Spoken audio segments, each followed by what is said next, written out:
아니 훈훈쌤 1000포인트가 하락했어요. 네, 이틀 동안 1000포인트. 네, 저 이런 거 약간 살면서 거의 처음 보는 것 같은데 제가 주린이라 그럴 수도 있는데 이거 어떻게 생각하세요? 지금 사실 이렇게 2거래일 동안 어제가 7% 빠졌고 그리고 장중한 때 지금 12%, 지금 현재 26년 3월 4일 오후 2시 기준으로는 마이너스 9%거든요. 그러면 7% 플러스 9%만 해도 마이너스 16%잖아요. 마이너스 16% 이틀 동안에 빠진 거는 역사상 처음 있는 일입니다. 그 정도로 엄청난 폭락장이다. 지금 거의 대공황 수준으로 폭락인 거는 사실이긴 합니다. 다만 워낙 많이 올라서 지금 거의 6개월 동안 170% 정도 오르고 겨우 한 20% 빠진 거니까 사실은 그렇게 생각하면은 별게 아닐 수도 있지만 특히나 지난주에 막차 타신 분들은 정말 큰 손실을 겪고 있을 겁니다. 손절을 하지 않았다면 참 안타까운 상황입니다. 저 역시도 비중을 20%만 쓰고 있다고 말씀은 여러 차례 드렸지만 왜냐면 저는 1월이 이미 고점이라고 생각을 했었거든요. 그래서 사실 2월장 상승 랠리를 다 즐기진 못했는데 그래도 그 당시에 비중을 80% 이상 줄여서 그래서 그나마 손해를 몇 천밖에 안 보고 있습니다. 근데 만약에 그 당시에 안 줄였었으면은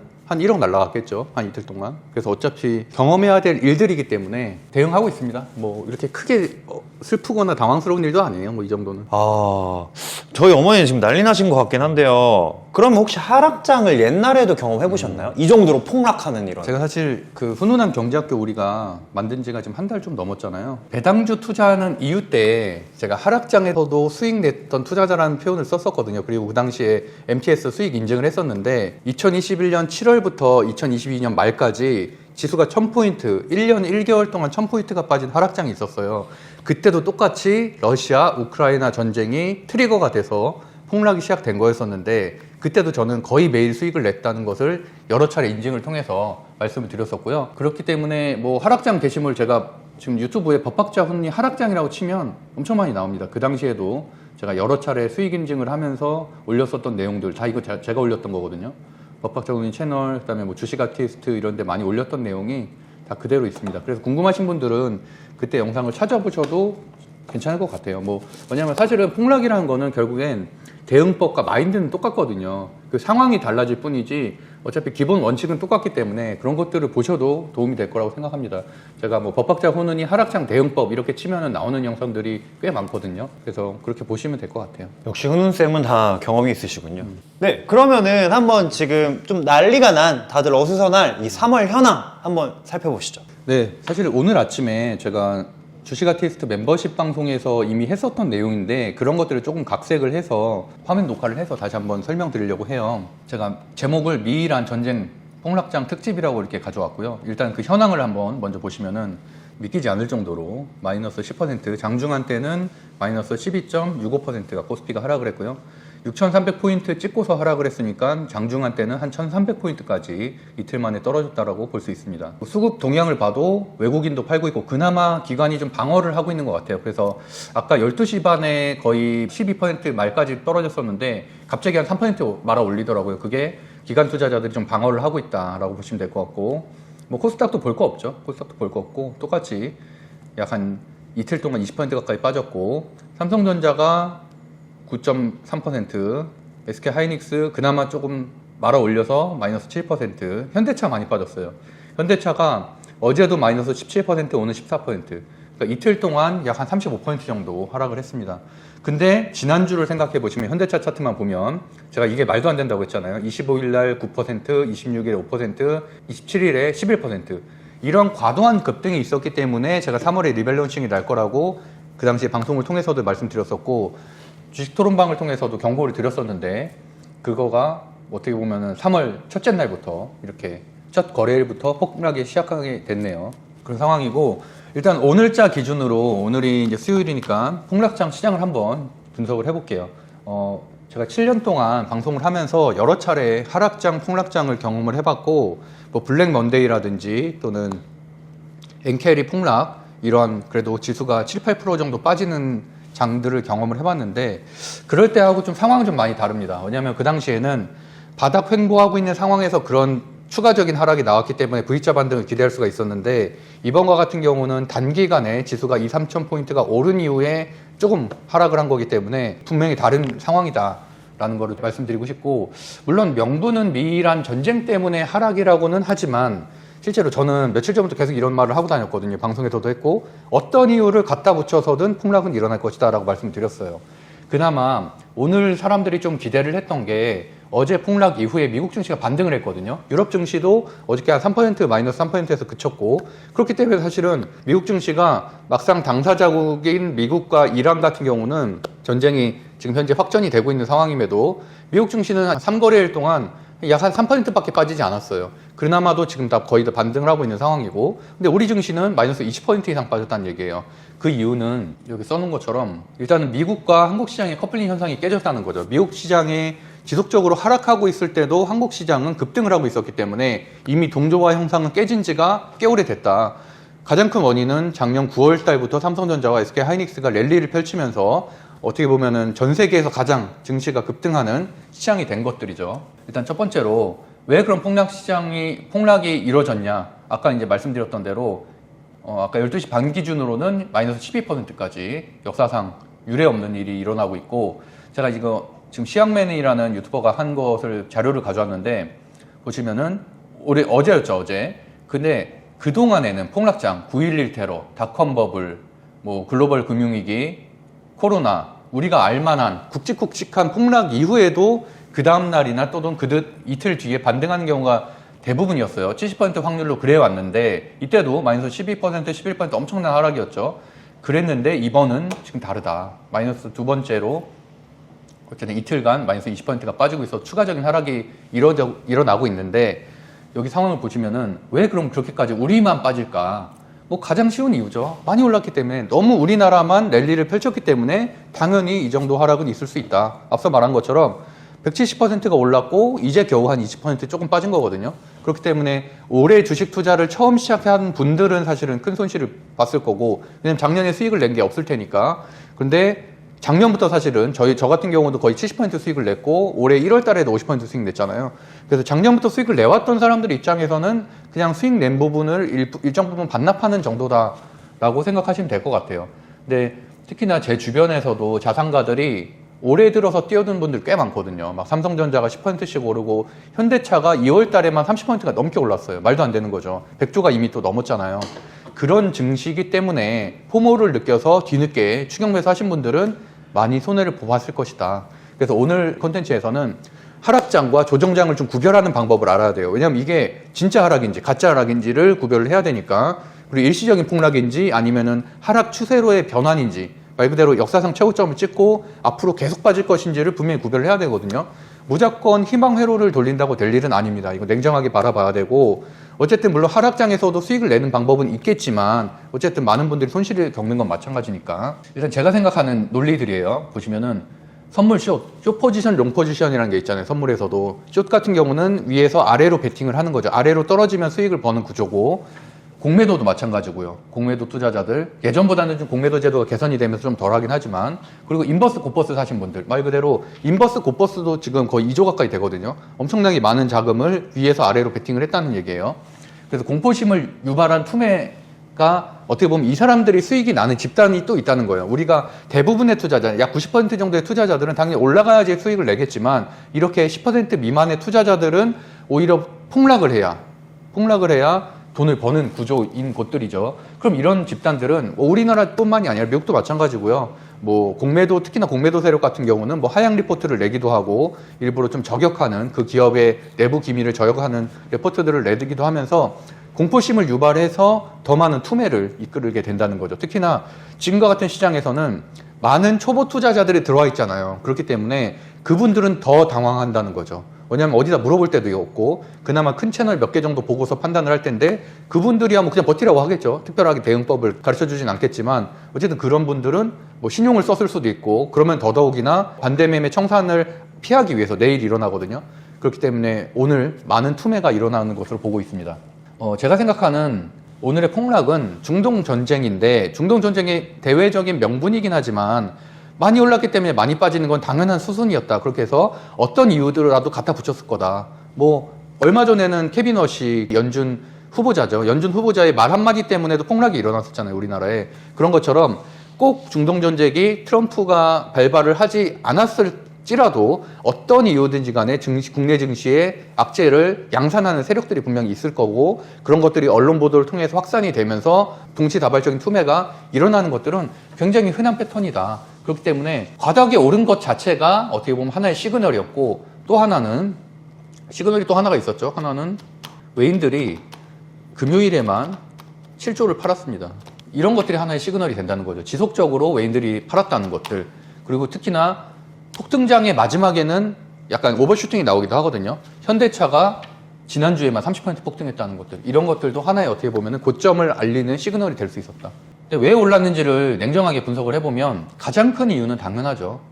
메모리 여팡이 개선이 됐기 때문에 아무도 예상하지 못할 정도로 영업이익이 개선이 됐고 그래서 영업이익이 양사가 100조 시대를 열었는데 이런 것들이 사실은 저도 어저께 증권사 다니는 재직하는 분을 만나서 이 얘기를 좀 나눴었는데 그러면 난 좀 이해가 안 가는 게 개인 투자자들이야 그렇다고 쳐도 증권사는 항상 컨센서스를 예상을 하는데 삼성전자, SK 하이닉스가 이렇게 올해 좋을 거 몰랐냐 그러면 작년 6월 7월 정도에 매집을 해놨으면은 엄청난 수익을 냈을 텐데 라고 물어보니까 한 작년 8월에도 시그널은 있었다는 거예요. 하지만 어닝은 나와야지 나오는 거니까 어쨌든 추정치잖아요. 추정치. 그래서 기업 관계자들 극히 일부 제외하고는 결국에는 어닝 서프라이즈는 나와야지 명확하게 알 수 있는 거기 때문에 확인하는 과정을 거쳐서 그게 올해 1월이었다는 거예요. 올해 1월 실적 시즌 때. 그렇기 때문에 그런 것들이 어느 정도 반영이 된 게 9월 달부터의 상승 랠리가 시작이 된 것이다. 그러니까 어떻게 보면은 메모리 업황이라는 거는 결국에는 사이클 산업이잖아요, 반도체가. 그래서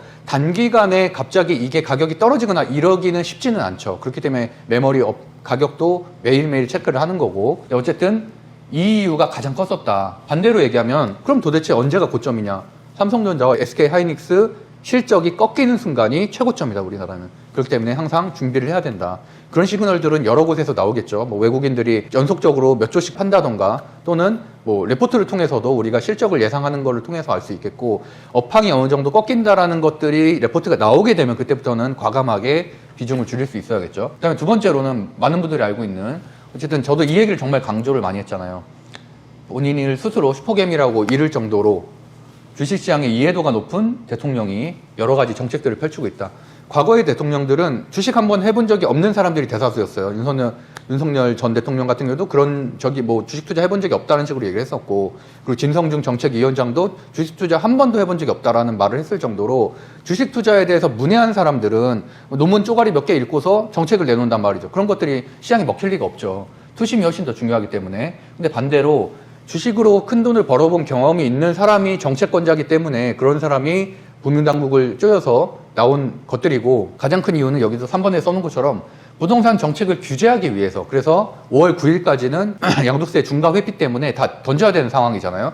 그럼 최소한 3월 달에는 계약이 돼야 돼요. 그래야지 잔금 치르고 세무당국에 신고까지 하려면은 그 한 2달 정도 시간이 걸리기 때문에, 그러면은 결국에는 지금부터도 집값이 떨어지고 있다는 기사들이 많이 나오고 있는데 3월 달이 되면 더 많이 나올 것이다, 피크가. 그렇게 되면 그 자금 자체가 결국에는 연금을 비롯한 안정적인 투자, 특히나 배당주 투자를 할 수 있는 그쪽으로 건전한 방향으로 부동산에 있는 자금이 주식으로, 주식시장으로 유입될 가능성이 굉장히 높다는 얘기는 제가 4개월 전부터 계속 했기 때문에 어쨌든 그런 것들이 지금 현재 현실로 일어나고 있다. 그 당시에도 제가 그런 말을 했을 때 스레드든 뭐 방송이든 많은 조롱의 댓글들이 있었어요. 말도 안 된다. 부동산 정책을 꺾은 역대 대통령이 단 한 명도 없었다라고는 하는데 실제로 일어나고 있는 일입니다. 그래서 어제도 제가 그 증권사 지금 재직자와 얘기할 때도 랩의 자금이 보통 10억 정도 관리하고 있었는데 작년에 올해 지금 30억으로 늘어났잖아요. 3배 가까이. 근데 그 사람은 시니어가 아니기 때문에 사실은 그 정도 규모지. 어떤 사람은 1,000억을 운영하는 사람들도 있는 거예요. 그래서 지금은 어쨌든 많은 자금들이, 특히나 아파트를 두 채, 세 채 가지고 있었던 분들이 그런 것들을 매도하고 난 자금을 굴릴 데가 없기 때문에 부동산으로 투자하기는 좀 리스크가 있어서 결국에 눈치를 보면서 남들 다 몇십억 벌었다고 하는 삼성전자나 SK하이닉스, 뭐 현대차 이런 데로 자금을 밀고 있다. 그래서 그런 것들이 1월, 2월 폭등의 큰 이유라고 할 수 있겠죠. 그리고 이런 것들도 하나의 이유가 될 수 있겠죠. 지방선거가 있기 때문에 아마 그때까지는 증시를 방어할 거다라는 내용들인데, 사실 이런 것들은 이미 1월, 2월에 워낙 폭등이 돼서 큰 부분 반영됐다고 봅니다. 이거는 겨우 그냥 투심일 뿐인 거잖아요. 사람들의 그냥 안심을 하는, 그래도 6월 달까지는 국장이 괜찮을 거야 라는 투심에 대한 부분이어서 큰 의미는 없다고 보고 있습니다. 오히려 하반기 미국 중간선거가 있기 때문에 트럼프가 인기 융합 정책을 할 가능성이 있죠. 그러면은 오히려 그런 쪽으로 자금이 다시 미증시에서 한국 증시로 들어왔던 자금이 다시 한번 미증시로 갈 가능성도 있다. 왜냐면 미증시 같은 경우는 지금 거의 6개월째 조정을 받고 있거든요. 횡보하고 있단 말이에요. 엔디비아도 거의 한 6개월 정도 조정을 받고 있고, 그러니까 M7에서 올해 수익을 낸 분들이 거의 없어요. 대부분 M7은 평균 수익률 마이너스이기 때문에. 근데 한국 증시는 40%씩 오르니까 아무 종목이나 대형주 들어가도 10% 이상 수익을 내니까 그 미국 증시에 있는 자금들이, 사업개미 자금들이 다 들어와 있는데 이게 다시 나갈 가능성이 있다. 왜냐면 당연히 중간선거가 다가오면은 관련된 정책들을 트럼프가 낼 가능성이 있겠죠. 그럼 거기에 맞춰서 그쪽 섹터가 테마주, 어떻게 보면 테마주 공략일 수도 있는데, 그런 것들도 매번 선거 때마다 반복되는 일이기 때문에 당연히 그럴 가능성이 있다. 나갈 명분이 필요하다는 거죠. 그리고 호실적도 올해 지난 4분기 실적 발표가 1월 달에 있었는데 1월과 2월에 지금 이어지고 있는데, 그 당시에 호실적으로 나온 것들이 어느 정도 증시를 더 부양하는 데 도움이 됐었다. 만약에 아무리 이러한 뭐 SK하이닉스, 삼성전자 호재라든지 뭐 대통령의 정책이라든지 여러 가지가 있었어도 결국엔 실적이 안 좋게 나오면 당연히 주가는 빠지기 마련인데, 코로나 버블 상승장, 유동성장과 지금 당을 비교를 해보면 그 당시에는 실적이 안 좋았는데 그냥 돈의 힘으로 올린 증시라면 이번에는 돈의 힘 플러스 실적, 숫자가 증명해주는, 그렇기 때문에 실적 장세라고도 표현하는 분들이 있거든요. 그래서 실제로 그래서 엄청난 폭등장, 역사상 다시 안 올 수 있는 폭등장이 작년 9월부터 올해 2월까지 펼쳐졌다. 그래서 어쨌든 왜 올랐는지는 이 5가지로 나눌 수가 있고, 정리해보면은 첫 번째로는 삼성전자, SK하이닉스 실적 개선에 따른 폭등, 그다음에 두 번째로는 상법 개정안 등 대통령의 코리아 디스카운트 해소 노력, 세 번째로는 부동산 정책에 따른 자금 이동, 네 번째로는 한국의 지방선거, 그다음에 미국의 중간선거 호재, 마지막으로 빅테크와 한국 증시의 기업들의 실적들이 잘 나왔다. 그 정도가 우리나라 증시를 상반기 내내 급등으로 이끌었었던, 심지어 1월 달에는 거의 상승한 적도 없거든요, 우리나라 증시가. 근데도 지수 차트를 잠깐 보면은 월봉상 보면 이렇게 말도 안 되는 1월에 2026년 1월에 23%, 2월에 19%라는 정말 말도 안 되는 역사상 최초로 있는, 제가 지금 연봉상을 가져왔는데 연봉상 봐도 정말 말도 안 되는 차트잖아요. 이런 차트에 있었기 때문에 정말 말 그대로 스레드에 있다 보면은 정말 소위 말해서 돈 다 버는, 그래서 저는 항상 그때 그렇게 얘기했거든요. 나는 차라리 내가 지금 덜 벌더라도 지금 현금화하고 있다라는 식으로 여러 번 메시지를 날렸는데, 너도 나도 개인 투자자들이, 물론 뭐 저도 어떻게 보면 전문가지만 사실 개인 투자자의 일부잖아요. 너도 나도 정말 그동안에 주식에 대한 코멘트 한 번도 안 했었던 분들도 수익 인증을 할 정도니, 그러니까 뭐 시장이 고점이라는 걸 누구나든 다 알고 있는 사실이었죠. 하지만 이 욕심 때문에 비중을 많이 못 줄인 분들은 큰 손해를 볼 수밖에 없었다. 그럼 이제 오늘의 주요 내용인데, 가장 중요한 내용, 그럼 과연 이게 조정인가 하락인가, 하락 전환으로, 하락 추세로의 전환인가가 어떻게 보면은 가장 중요하다고 할 수 있는데, 하락장 시그널, 하락장으로 전환하는 시그널을 아는 법. 어제 오늘의 폭락이 하락장의 시그널이라고 생각하진 저는 않아요. 일단은 추가적인 상승은 있을 것으로 보고 있어요. 어떤 사람은 이것을 상승 5파로 보는 사람도 있고, 그런 사람들은 강세론자죠. 더 추가적인 급등이 있을 거라고 보는 사람도 있고, 반대로 하락 3파의 시작이라고 보는 분들은 이제 하락을 했기 때문에 이제 조금 기술적 반등하고 다시 한번 큰 하락이 나올 거다라고 예측하는 사람들이 있는데, 저는 사실 후자 쪽이 좀 더 가깝다고 봅니다. 그 대신에 하락 3파 이후에는 다시 기간 조정 거친 이후에 상승으로 갈 것으로 보고 있어요. 그거는 올해 4월 달에 실적 시즌, 그때 실적 시즌을 맞이해서 그때까지는 3월 달, 4월 초까지는 아무래도 횡보 기간 조정을 거칠 가능성이 저는 높다라고 보고 있습니다. 제가 항상 강조하는 종목 선정법인 수제재차에 따라서 하락 전환 시그널을 한번 체크해 볼게요. 호재는 투자자 예탁금이 120조. 오늘 뭐 산 사람들도 있겠죠. 그 120조 대기 자금 중에서. 근데 사실은 이거는 결국에는 지속적인 상승을 이끌려면 외국인 자금이 꾸준히 들어와야 되는데, 반대로 외국인들은 지금 대량으로 팔고 있다 보니까 사실은 개인들이 내수장세, 뭐 중국 같은 시장도 아니고 중국처럼 폐쇄적인 주식시장이 아니기 때문에, 중국 같은 경우는 지금 아예 외국인 투자자를 막고 있는 주식시장이잖아요. 그러니까 그 일부 막고 있는 주식시장이니까 오히려 그 내수만으로 돌아갈 수 있는데, 우리는 그런 구조가 아니잖아요. 그 정도로 자금이 있지도 않고. 그래서 결국에는 외인 자금이 들어와야 되는데, 그런 거는 오히려 빠져나가고 있는 상황에서 개인 투자 자금으로 사실은 좀 버티고 있는 장세였다. 특히나 ETF를 통해서 들어온 여러 가지 자금들이 좀 지수를 폭등장으로 이끌고 있었고, 그게 호재라면은 악재를 따지면 공매도 자금이 역대 최대치로 1.9조. 물론 주가가 6,000대까지 올라왔기 때문에 이 공매도 자금도 같이 볼륨이 커지는 건 맞긴 하지만 어쨌든 역대 최대였고, 신용융자, 말 그대로 B2라고 보통 표현하죠. B2도 현재 32조로 역대 최고치를 기록하고 있다. 이런 분들이 이제 내일 많이 털리겠죠. 반대 매매는 보통 3일째 아침 장전에 일어나기 때문에 어제 폭락, 오늘 폭락, 거의 합쳐서 30% 가까이 개별 종목들은 폭락이어서 이거를 당연히 못 견디죠. 왜냐면 레버리지를 쓰신 분들은, 왜냐면 자금이 무한하지가 않으니까. 그러면 이제 그런 분들이 오늘도 많이 정리를 한 것 같고, 그 다음에 내일 아침에 추가로 정리 못 하신 분들이 나오게 되겠죠. 그 다음에 두 번째로 재무제표를 살펴보면은 일단 앞서 말씀드린 대로 삼성전자, SK 하이닉스가 실적이 좋아서 지수장세를 이끈 거기 때문에 얘네가 실적이 꺾이게 되면 그 순간은 이제 말 그대로 하락 시그널이 나오겠죠. 그 다음에 세 번째로 제로로서의 하락 시그널은 뭐냐? 말 그대로 중동 리스크인데 이 전쟁이 장기화 될지는 이번 주 안에 결정이 될 거예요. 이번 주 안에 뭐 폭격이라든지 지상전 투입이라든지 이런 이슈들이 결정이 되게 되면, 근데 그거는 말 그대로 트럼프가 결정할 일이기 때문에 사실 우리가 할 수 있는 영역은 아니에요. 그래서 재료는 사실은 지금 상황에서는 크게 중요하지 않다라고 봅니다. 저는 오히려 핵 공격을 할 리도 없고, 그렇게 되면 완전 괴멸이죠. 괴멸이고 뭐 3차 대전으로 확장이 되기 때문에 그건 말이 안 되고, 결국에는 드론 공격이라든지 지상전, 이거가 큰 어떻게 보면 트리거가 되겠죠. 추가적인 하락의 트리거가 되는 거는 뭐 지상전을 할지 말지에 대한 여부, 그거는 뉴스를 살펴보면 될 거고 기다리는 수밖에 없죠. 마지막으로 차트인데 이게 사실 어떻게 보면 가장 심플한 거죠. 무슨 말이냐면 제가 여기 써있죠. 지수든 종목이든 정배열 우상향인 경우에 21선을 두 번 이탈 시에는 비중을 50% 이상 축소를 해야 된다고 말씀드렸는데, 일봉상 봤을 때 이동평균선에 대해서는 최소한 기본적으로 아시겠지만 여기 보면은 20이라고 체크되어 있는 게 이제 빨간색이잖아요. 보시면은 여기가 이게 이제 이거 지금 이렇게 굵은 선으로 제가 일부러 굵게 표시를 해놨는데 이게 20일 이동평균선이에요. 한 달에 어떻게 보면 주가의 흐름이라고 볼 수가 있는데, 이 20일 이동평균선을 이탈했던 게 제가 작년에 맞췄었던 11월 하락장 때 제가 10% 하락할 거라고 말했고 바로 하락을 했었죠. 그때도 마찬가지로 두 번을 이탈을 했었습니다. 그래서 저도 비중 축소를 말씀을 드렸었고, 그러고 나서 딱 10% 빠지고 나서는 이제 반등을 하기 시작했는데, 이제 그때도 21일 이동평균선을 이렇게 두 번을 이탈하고 나서 10% 가까운 하락이 있었던 거거든요. 근데 그 이후로는 이때도 사실 지지를 했네요. 지지를 했고 12월 달에 지지를 했고 단 한 번도 이탈을 하지 않았습니다.